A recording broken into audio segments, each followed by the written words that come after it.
Assalamualaikum warahmatullahi wabarakatuh. Baiklah, kali ini kami akan membahas mengenai chemical equilibrium yang diampu oleh Bapak dosen saya, Bapak Trengginas Eka Putra Sutantio, MSI.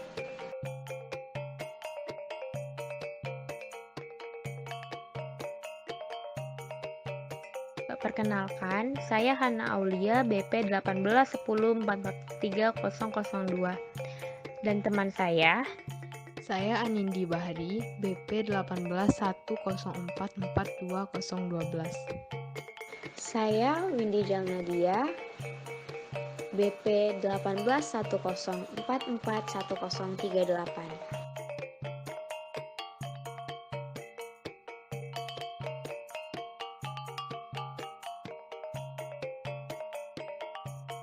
Selamat menyaksikan dan semoga bermanfaat. Satu fakta menarik tentang reaksi kimia adalah bahwa hal itu hampir tidak pernah mencapai penyelesaian. Pertimbangkan, misalnya disosiasi air menjadi ion H+ dan OH-. H2O menjadi H+ ditambah OH-. Dalam kondisi biasa, reaksi ini cenderung sangat kuat ke kiri. Segelas air biasa pada konstanta keseimbangan sekitar 500 juta molekul air untuk setiap pasangan ion H+ dan OH-. Secara naif, kita cenderung menganggap molekul air lebih stabil dari ion berisi segelas air. Padahal sebenarnya ada kuadriliun darinya. Satu cara untuk memahami mengapa selalu ada beberapa ion tidak stabil, bahkan pada kesetimbangan, adalah dengan memvisualisasikan tumbukan pada tingkat molekuler. Pada suhu ruang, molekul air secara konstan bertabrakan dengan kecepatan yang agak tinggi. Sesekali, salah satu tumbukan ini cukup kuat untuk memecah molekul menjadi dua ion. Ion-ion tersebut cenderung menjadi terpisah dan tidak bergabung kembali sampai mereka berkesempatan untuk bertemu pasangan baru dalam larutan yang sangat encer. Akhirnya, kesetimbangan tercapai antar perpecahan dan penggabungan kembali, dan keduanya itu jarang terjadi. Pada tingkat yang lebih abstrak, kita dapat berpikir tentang kesetimbangan dalam kaitannya dengan energi bebas Gibbs. Pada suhu kamar dan tekanan atmosfer, konsentrasi setiap spesies pada kesetimbangan ditentukan oleh kondisi total energi bebas Gibbs. G sama dengan U-TS ditambah PV. Diminimalkan. Kita mungkin berharap bahwa jumlah minimum akan terjadi jika hanya ada molekul air tanpa ion. Memang sebenarnya bahwa segelas air memiliki energi bebas Gibbs yang jauh lebih sedikit daripada segelas penuh ion H+ dan OH-, hanya karena energinya jauh lebih sedikit. Namun, memecah beberapa molekul menjadi ion dapat menurunkan energi bebas Gibbs yang masih berlanjut, karena entropi meningkat secara substansial. Pada temperatur yang lebih tinggi, entropi ini akan memberikan kontribusi yang lebih besar pada G, sehingga ion akan semakin banyak. Sangat penting untuk menggambarkan energi Gibbs sebagai fungsi dari reaksi. Dalam hal ini, X merupakan molekul dari air yang dipecah menjadi ion. Jika setiap molekul air X sama dengan 0, maka molekul air yang terionisasi X-nya sama dengan 1. Ionisasi yang terpisah dari air, X menjadi garis lurus dengan kemiringan positif. Dapat kita lihat grafik di bawah ini. Ketika kita membiarkan ion bercampur dengan molekul, entropi pencampuran memperkecil suku cekung ditambahkan di G. Seperti yang kita ketahui, turunan dari suku ini bernilai tak hingga pada titik akhir X sama dengan 0 dan X sama dengan 1.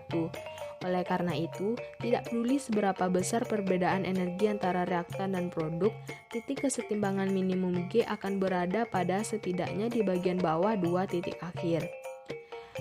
Untuk mengkarakteristikkan titik kesetimbangan dengan syarat kondisi kemiringan grafik energi bebas Gibbs adalah 0, ini berarti satu molekul H2O terionisasi dan G-nya tidak berubah.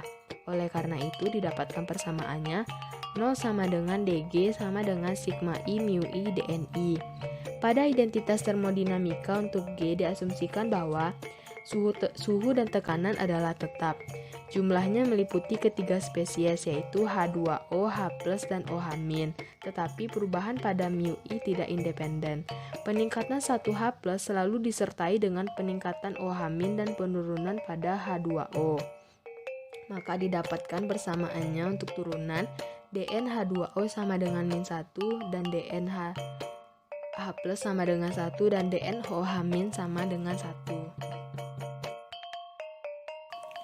Setelah itu, masukkan persamaan tadi ke dalam persamaan 0 sama dengan Dg sama dengan sigma I nu I dni sehingga menghasilkan nu H2O sama dengan nu H plus tambah nu OH min.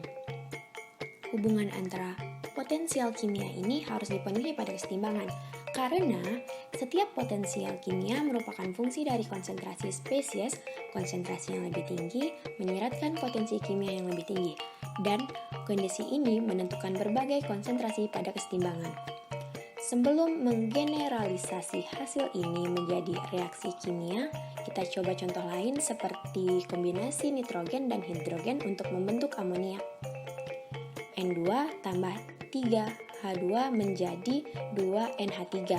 Sekali lagi, reaksi berada pada kesetimbangan saat sigma I nu I dni sama dengan 0. Untuk Dn yang mungkin adalah Dn N2 sama dengan min 1, Dn H2 sama dengan min 3, Dn NH3 sama dengan plus 2, menghasilkan kesetimbangan nu N2 tambah 3 nu H2 sama dengan 2 nu NH3. Dengan begitu, sekarang kita dapat melihat polanya. Kondisi setimbang selalu sama dengan persamaan reaksi itu sendiri, tetapi dengan nama spesies kimia diganti dengan potensial kimianya dan tanda panah bolak-balik tadi diganti dengan tanda sama dengan. Untuk menuliskan aturan ini sebagai rumus, kita membutuhkan beberapa notasi. Dan persamaan yang dihasilkan seperti V1X1 tambah V2X2 menjadi V3X3 tambah V4X4. Dalam kondisi kesetimbangan yang sesuai, kita cukup mengganti setiap nama spesies dengan potensial kimianya, yaitu V1-1, V2-2 sama dengan V3-3 tambah V4-4. Langkah selanjutnya dalam memahami kesetimbangan kimia adalah menuliskan setiap potensi kimia nu I dalam kaitannya dengan konsentrasi spesies tersebut, kemudian kita dapat memecahkan konsentrasi kesetimbangannya. Sekian pembahasan dari kelompok kami, semoga apa yang kami sampaikan bermanfaat untuk kalian semua. Saya tutup dengan wabillahi taufiq wal hidayah. Assalamualaikum warahmatullahi wabarakatuh.